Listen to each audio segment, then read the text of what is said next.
تو ہم یہ بات کر رہے ہیں کہ دنیا کی جو تمام لذات ہیں وہ عارضی ہیں، معیار کے لحاظ سے بہت ادنا ہیں، اور عمومی طور پہ دنیا کی جو نعمتیں ہیں وہ جب تک کم ہوں یا سرے سے نہ ہوں، جب تک ان کی لذت، ان کی چاہ، ان کا چارم رہتا ہے. ٹھیک ہے، اگر ہمارے پاس کوئی چیز نہیں ہے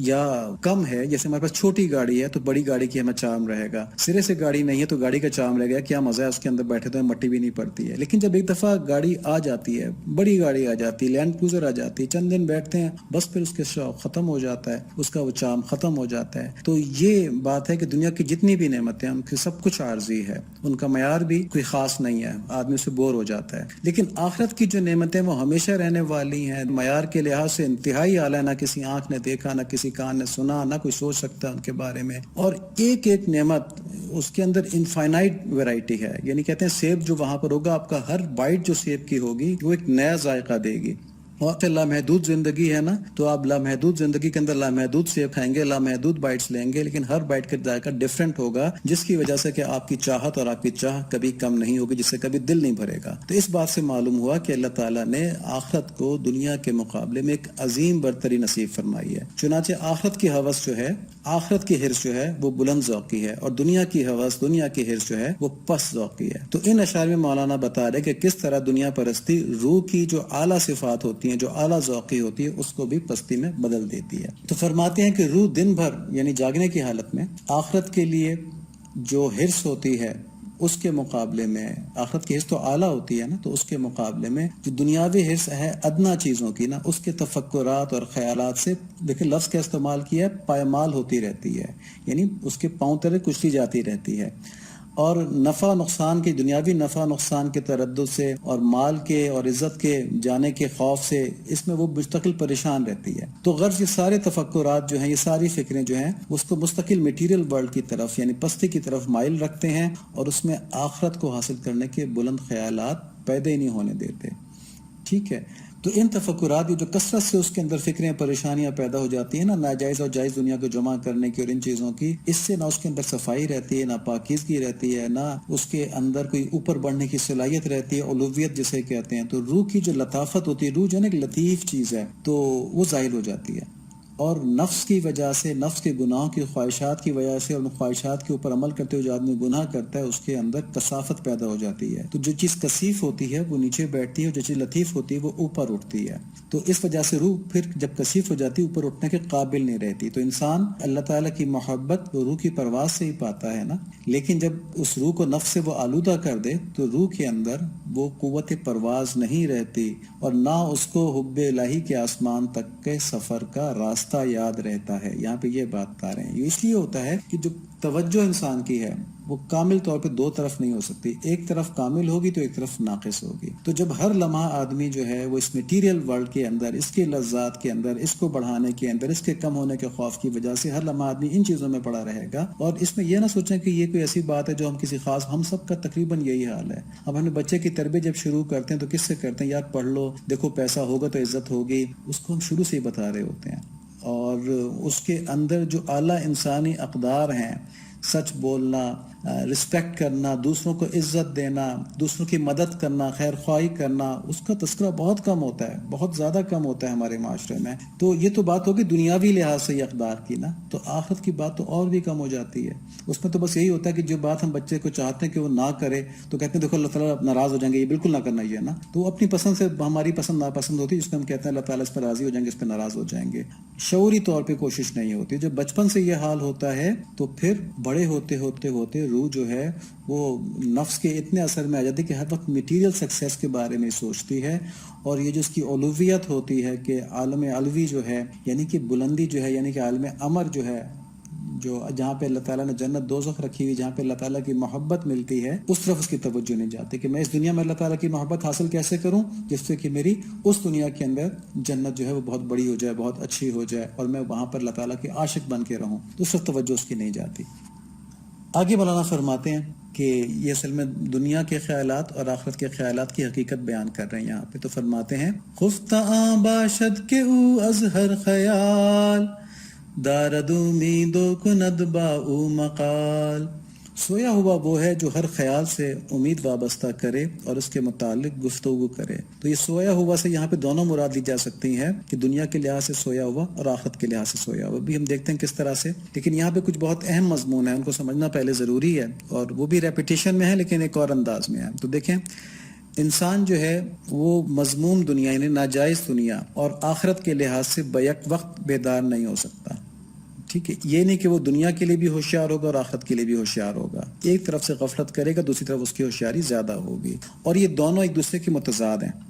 ٹھیک ہے، آخرت اور دنیا. کہیں گے کتنی عجیب بات ہے کہ متضاد کیسے ہو گئے. تو اس میں دیکھیں ایک حدیث شریف ہے، اور وہ ہم پڑھتے ہیں کہ حضرت ابو موسیٰ رضی اللہ تعالیٰ عنہ فرماتے ہیں کہ نبی صلی اللہ علیہ وآلہ وسلم نے فرمایا، جو شخص اپنی دنیا کو دوست رکھتا ہے تو وہ اپنی آخرت کو نقصان پہنچاتا ہے، اور جو شخص اپنی آخرت کو درست رکھتا ہے وہ اپنی دنیا کو نقصان پہنچاتا ہے. بس تمہیں چاہیے کہ جو چیز فنا ہو جانے والی ہے یعنی دنیا، اس پر اس چیز کو ترجیح دو جو باقی رہنے والی ہے یعنی آخرت. پرنسپل بتا دیا کہ زندگی کیسے گزارنی ہے، اصول بتا دیا. اب جس کا کہ نبی صلی اللہ علیہ وآلہ وسلم پر نمبر 1 ایمان ہے، نمبر 2 اس کو محبت ہے نبی صلی اللہ علیہ وآلہ وسلم سے، تو کہے گا جی بس بات ہو گئی، اللہ کے نبی نے فرما دیا تو بس ایسے ہی کرنا ہے. اور اگر اس کے اندر اتنی صلاحیت ہے کہ وہ اس کی حکمت کو سمجھ سکتا ہے، تو وہ یہ جانے گا کہ دنیا کو دوست رکھنے سے مراد یہ ہے کہ اللہ تعالیٰ کی محبت پر دنیاوی فکریں غالب رہیں. اور آخرت میں اپنے درجے کو گھٹانا اس طرح سے ہوتا ہے کہ جب انسان پر دنیا کی محبت غالب آ جائے اور اللہ تعالیٰ کی محبت کم ہو جائے تو اس کا ظاہر بھی اس کا باطن بھی ہر وقت دنیاوی امور کے اندر مشغول رہتا ہے، منہمک رہتا ہے، جس کی وجہ سے اللہ تعالیٰ کی محبت کے خیال سے بھی وہ محروم رہتا ہے. اور یہ اس نے اپنے ارادے سے کیا ہوتا ہے، اپنی خواہش سے کیا ہوتا ہے. یعنی اس نے یہ ڈیسائیڈ کیا ہوتا ہے کہ میں دنیا کی کسی بھی نعمت میں حد المقدور کوشش کروں گا کہ میں ساری نعمتیں دنیا کی مرنے سے پہلے حاصل کر لوں، اور آخرت بس ٹھیک ہے سرسری ہے، اگر مطلب دوزخ سے اللہ تعالیٰ بچا لیں، بس میں اس میں اتنی کوشش کروں گا دوزخ سے بچ جاؤں نا. تو یہ اس کا ایک کانشیس ڈیسیژن ہوتا ہے جس پر وہ مطمئن ہوتا ہے. یہ بات ہو گئی دنیا کو دوست رکھنے والے کی. یہ اسی حدیث کی ہم تشریح کر رہے ہیں الحمدللہ. اور آخرت کو دوست رکھنے سے مراد یہ ہے کہ ایسے شخص کی ترجیحات میں، ان کی پرائرٹیز میں آخرت سے متعلق امور پہلے آتے ہیں. اس کی پرائرٹی آخرت کے اوپر ہوتی ہے، جو اس نے اپنی ایفرٹس کمانے کے لیے کرنی ہے. اس میں بڑا کانشیس ہوتا ہے وہ کہ میری عبادات ضائع نہ ہوں، میں جو تلاوت کرتا ہوں وہ بھی ضائع نہ ہو، بس اتنا ہو جائے کہ میں کما بھی لوں اور یہ کام میرے بالکل متاثر نہ ہو. یہ میں عام انسان کی بات کر رہا ہوں، عام ایسے انسان کی جو آخرت کو دوست رکھتا ہے. اولیاء کرام کی بات تو کچھ اور ہے نا، تعالیٰ میں نصیب فرمائے وہ کیفیت بھی. تو ایسا شخص جو ہوتا ہے وہ عالم امر کی نعمتوں کا دل دادا ہوتا ہے، وہ جنت کا دل دادا ہوتا ہے، وہ اللہ تعالیٰ کی دید کی شوق کا دل دادا ہوتا ہے، وہ نبی صلی اللہ علیہ وآلہ وسلم کے ساتھ ملاقات کا دل دادا ہوتا ہے. تو وہ دنیا کی ناجائز تو الگ بات ہے، جائز لذات ان کی لذتوں سے بھی پاک رہتا ہے. دیکھیں یہ ایک بڑی عجیب بات میں نے کی ہے، اس کو سمجھنے کی ضرورت ہے کہ اللہ تعالیٰ کا حسن اور نبی صلی اللہ علیہ وآلہ وسلم کا حسن، اللہ تعالیٰ کو تو ورا الورا ہے نا، لیکن نبی صلی اللہ علیہ وآلہ وسلم کا ظاہری حسن تو صحابہ کرام نے بھی دیکھا ہے. تو دیکھیں اس کے بعد صحابہ کرام نے کسی بھی چیز کی پرواہ کی. مطلب ہم جنگوں میں دیکھتے ہیں کہ اپنے ہاتھوں کے اوپر تیروں کو لیتے رہے کہ نبی صلی اللہ علیہ وآلہ وسلم تک نہ پہنچے اور ہاتھ ان کا قیمہ ہو گئے نا. تو کسی بھی چیز کی پرواہ کی، اپنی جان، اپنے مال، اپنی عزت، کسی بھی چیز کی پرواہ نہیں کی. اپنی رشتہ داریاں، بیٹے نے باپ کو قتل کر دیا، ایمان ایسے نصیب کیا اللہ تعالیٰ نے کہ رشتہ داریاں بھی ختم ہو گئیں. تو یہ محبت جو ہے نبی صلی اللہ علیہ وآلہ وسلم کی، جس کو حاصل ہو جائے اس کے نزدیک یقین مانے، اس پہ قسم کھائی جا سکتی ہے. اللہ تعالیٰ ہم کو یہ نصیب فرما دیں، اس محبت کا ذرہ نصیب فرما دیں ہم کو جو اللہ تعالیٰ اپنے محبوبین کو نصیب فرمائی ہے. اللہ تعالیٰ کی محبت تو مطلب بعد میں آتی ہے نا، اس کے بھی بعد آتی ہے. تو نبی صلی اللہ علیہ وآلہ وسلم کی محبت جن کو حاصل ہو جائے ان کے لیے دنیا کی کسی بڑی سے بڑی بادشاہت کی کوئی اہمیت نہیں ہے. پھر اس کے بعد مطلب وہ، میں تو جائز دنیا کی بات کر رہا ہوں نا اس وقت، کہ مطلب ان کے لیے یہ امپورٹنٹ نہیں ہے کہ ان کو کتنی دنیا کے اندر لگژریز ملی ہیں. ان کے لیے یہ امپورٹنٹ ہے کہ ان کا ایک ایک لمحہ جو ہے وہ نبی صلی اللہ علیہ وآلہ وسلم کی خوشی کا باعث بن جائے. وہ اس طرح عبادات کریں، وہ اس طرح رہیں، وہ اس طرح سنتوں کے اوپر عمل کریں، وہ اس طرح اس امت کی خدمت کریں کہ نبی صلی اللہ علیہ وآلہ وسلم ان کے اعمال جب پہنچے وہاں پہ تو خوش ہوں کہ یہ میری امتی ہے جو اللہ تعالیٰ کو راضی کرنے کے لیے اتنی شد و مت سے کوشش کر رہا ہے. دیکھیں میں ابھی اللہ تعالیٰ کی محبت کی طرف نہیں جا رہا نا، میں تو صرف ابھی نیچے کے ایک لیول بتا رہا ہوں. تو نبی صلی اللہ علیہ وآلہ وسلم کی محبت بھی مل جائے، اور نبی صلی اللہ علیہ وآلہ وسلم کی محبت اور اللہ تعالیٰ کی محبت ایک ہی چیز ہے. اب میں نے دوسری بات کر دی کہ یہ دونوں ایک ہی چیز ہیں، کیونکہ اگر اللہ تعالیٰ کی محبت ہوگی تو اللہ تعالیٰ کے نبی کی محبت بھی ہوگی، ہو ہی نہیں سکتا کہ نہ ہو، اور جب نبی صلی اللہ علیہ وآلہ وسلم کی محبت ہوگی تو اللہ تعالیٰ کی محبت بھی ہوگی، اور ایسی محبت ہوگی کہ شریعت کے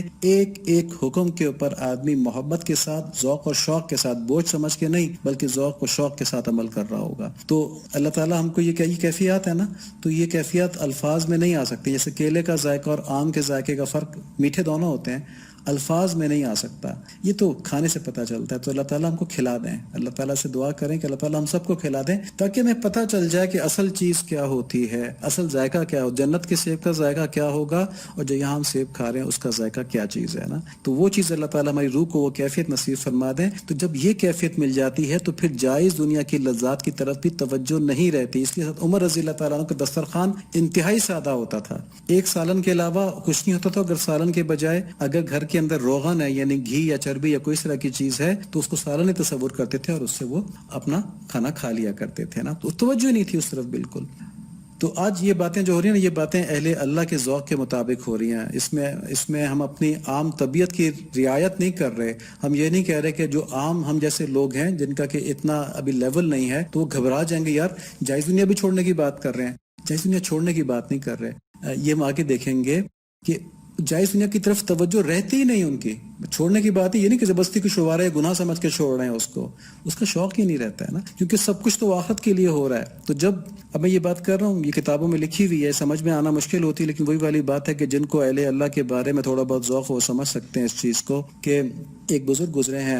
حضرت مولانا فضل الرحمان مراد آبادی رحمۃ اللہ علیہ، تو ان کے بارے میں یہ تھا کہ ایک وقت انہوں نے کھانا پینا تقریباً چھوڑ دیا، یعنی انتہائی قلیل خوراک پہ آگے۔ ان کے ساتھیوں کو فکر ہوئی کہ بھئی یہ کس طرح زندہ رہیں گے، تو انہوں نے اکابرین سے کہا کہ حضرت، اکابرین سے مراد جو بڑے بزرگ تھے اس وقت، ان سے کہا کہ آپ ان کو نصیحت کریں، کسی اور کی تو مانتے نہیں ہے۔ تو ان میں سے ایک بڑے بزرگ نے کہا کہ بھی تمہاری جان کا بھی تم پر حق ہے، تو تم اتنا کم نہ کرو اپنا کھانا پینا۔ تو ان کے اوپر ایک خاص کیفیت تھی اس وقت، تو انہوں نے فرمایا کہ